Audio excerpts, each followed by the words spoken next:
Define ve Arkeoloji kanalının çok kıymetli izleyicileri, sırlarla dolu, karanlık ve bir o kadar da büyüleyici yepyeni bir serüvene hepiniz hoş geldiniz. Ben her zaman olduğu gibi tarihin tozlu sayfaları arasında kaybolmuş, üzeri örtülmüş ve unutulmaya yüz tutmuş gerçeklerin peşinden giden rehberinizim. Bugün sizlerle birlikte Orta Doğu coğrafyasının en gizemli, en tartışmalı ve üzerinde en çok efsane üretilmiş bölgelerden birine, Golan Tepelerine ve o heybetli Şeyh Dağı'na, yani bilinen diğer adıyla Hermon Dağı'na doğru eşsiz bir yolculuğa çıkacağız. Ancak bu yolculuk sıradan bir tarihi gezi olmayacak. Bugün binlerce yıldır dilden dile dolaşan devlerin, gökten inen varlıkların ve sönmüş volkanların siyah taşlarından inşa edilmiş devasa bir anıtın Gilgal Refaim yapısının ardındaki akıl almaz gerçeği gün yüzüne çıkaracağız. Bir videonun içerisinde anlatabildiğim kadar sizlere her şeyi açıklamaya çalışacağım. Acaba kutsal metinlerde adı geçen devasa Başan kralı Og gerçekten yaşadı mı? Refaimler olarak bilinen o korkunç devler ırkı bu devasa taş çemberleri gökyüzündeki yıldızları takip etmek için mi inşa etti? Şeyh Dağı'nın zirvelerinde insanlık tarihini baştan yazdıracak hangi karanlık sırlar saklı? Bugün anlatacaklarım bildiğiniz tüm ezberleri bozacak. Tarihe bakış açınızı tamamen değiştirecek ve tüylerinizi diken diken edecek.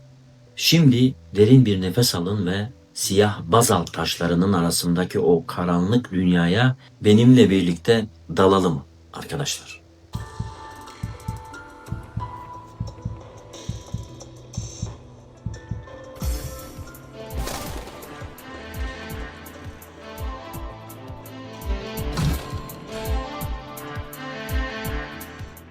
Evet arkadaşlar, Golan Tepeleri sadece uçsuz bucaksız volkanik arazileriyle değil, binlerce yıldır bağrında sakladığı sırlar ile de her zaman insanoğlunun ilgisini çekmiş, efsanelere konu olmuş devasa bir platodur. Tarih boyunca bu sessiz coğrafya pek çok medeniyete ev sahipliği yapmış, krallıkların yükselişine ve çöküşüne şahitlik etmiştir. Ancak bu bölgenin toprakları sıradan topraklar gibi değildir.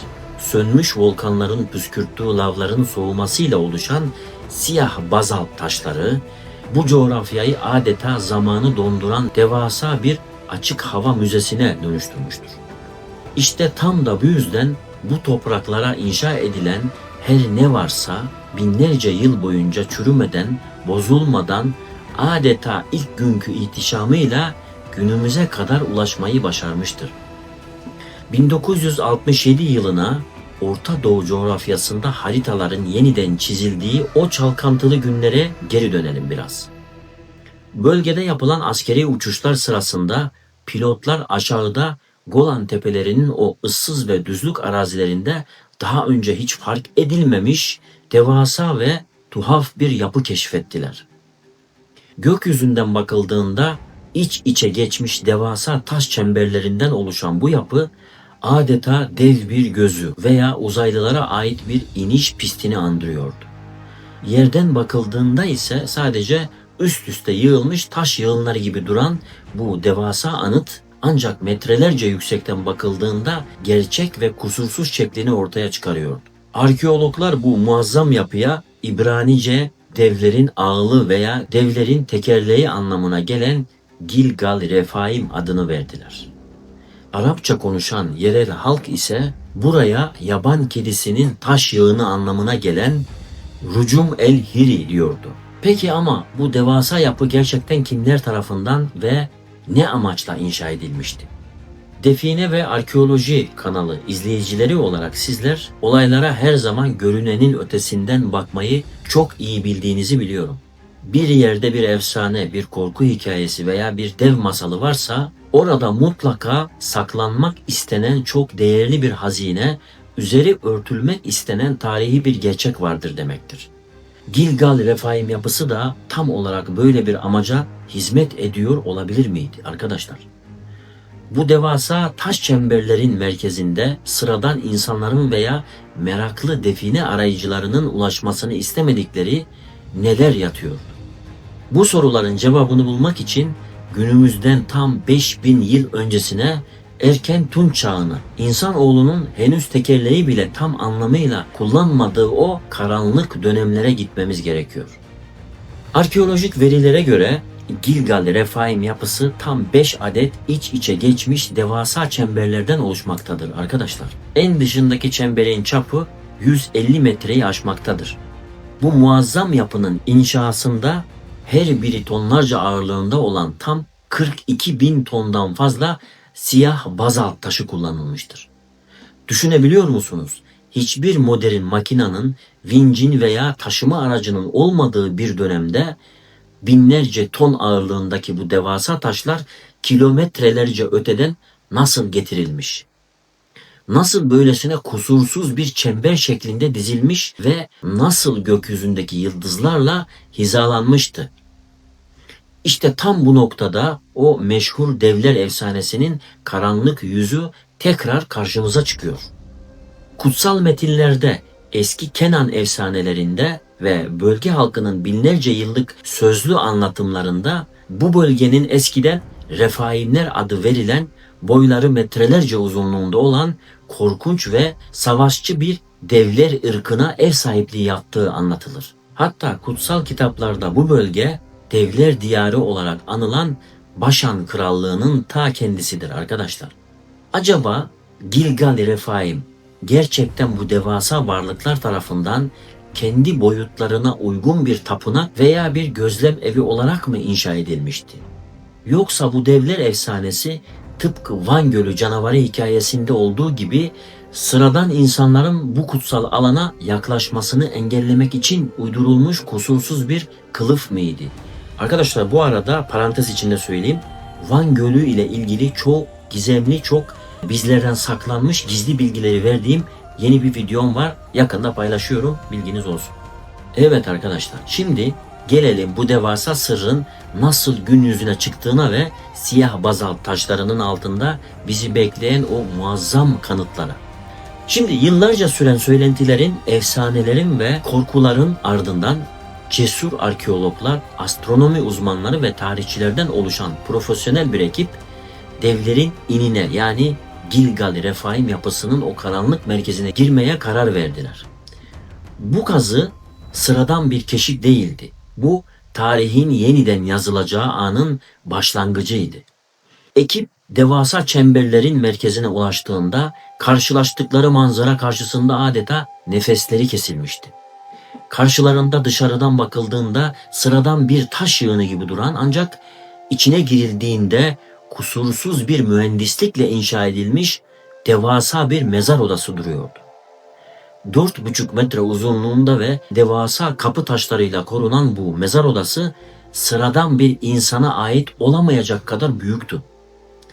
Bu durum akıllara hemen o meşhur efsanevi figürü Başan Kralı Og ismini getirdi.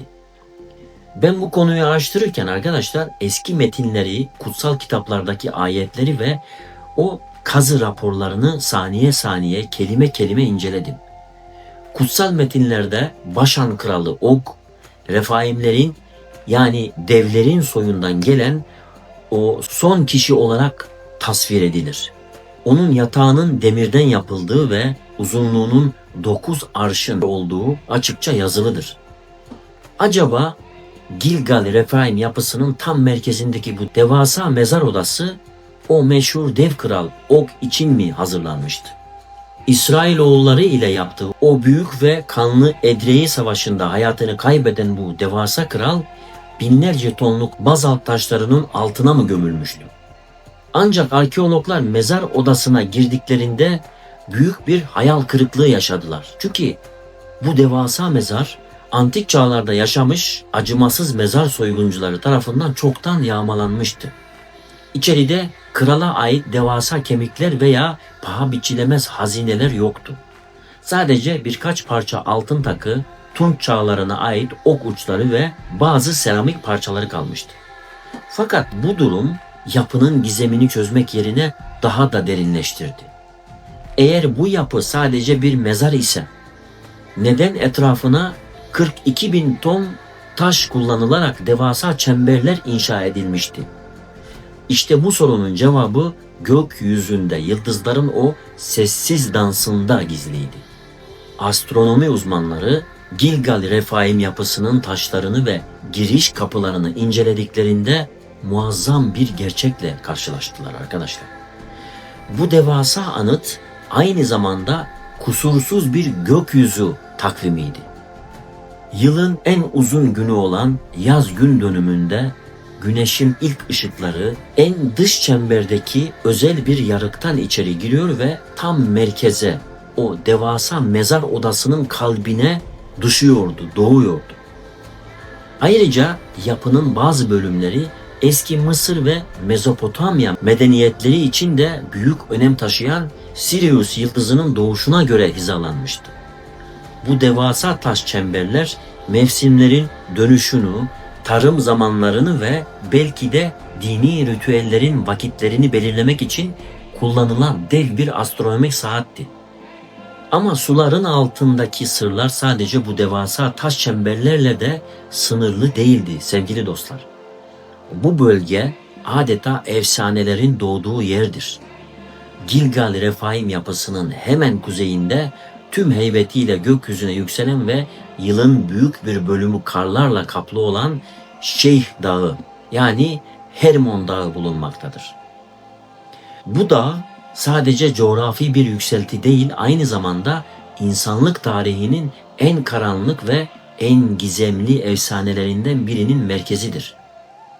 Eski ahit dönemine ait apokrif bir metin olan Hanok kitabında yani Enok kitabında gözcüler olarak adlandırılan 200 adet düşmüş meleğin gökyüzünden yeryüzüne tam da bu dağın yani Hermon Dağı'nın zirvesine indiklerinden bahsedilir. Bu düşmüş melekler insan kızlarıyla evlenmiş ve bu birleşmeden Nefilimler adı verilen boyları devasa olan acımasız bir ırk türemiştir.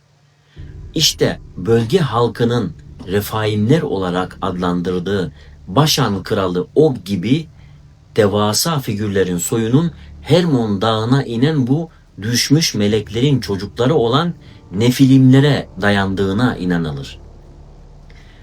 Düşünebiliyor musunuz arkadaşlar? Belki de Gilgal-i gökten inen bu varlıkların anısına veya onların soyundan gelen devasa kralların ebedi istirahatgahı olarak bizzat bu melez devler tarafından inşa edilmişti. Evet arkadaşlar, gerçekler her zaman efsanelerden çok daha büyüleyici, çok daha derin ve çok daha sarsıcıdır. Golan tepelerinin o sert ve rüzgarlı düzlüklerinde siyah bazalt taşlarının arasında yatan şey sadece üst üste yığılmış kayalar değil, taştan, tarihten ve gizemden örülmüş devasa bir inanç sisteminin ayak izleridir. 5000 yıl boyunca doğanın yıpratıcı gücüne, savaşlara ve yıkımlara direnerek ayakta kalan Gilgal-i İnsanoğlunun gökyüzüne olan bitmek tükenmek bilmeyen merakını ve ölümden sonraki yaşama duyduğu derin saygıyı bizlere kanıtlamaktadır. Devler efsanesi belki de tarihin en başarılı, en geniş çaplı mitolojik anlatımlarından biriydi. İnsanların bilinmeyene olan korkusu ve gökyüzünün o ulaşılmaz yüceliği kullanılarak bu devasa anıt yıllarca sıradan insanların anlayamayacağı kutsal bir alan olarak korundu.